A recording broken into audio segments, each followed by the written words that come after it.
Alright mga idol, another unboxing na naman ang gagawin natin ngayong araw mga idol. Eto na mga idol, yung in-order ko no. So kailangan ko kasi ito sa ating setup ng solar system mga idol. So papakita ko na kung anong klase ito mga idol. Excited na ako eh.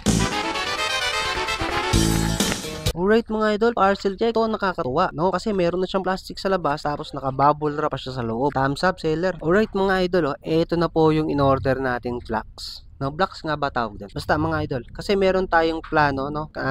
Kumbaga kailangan natin maglagay ng mga connection bawat dito, yan, magko-connect. Yan. Basta ito 'yun mga idol. Natanggal.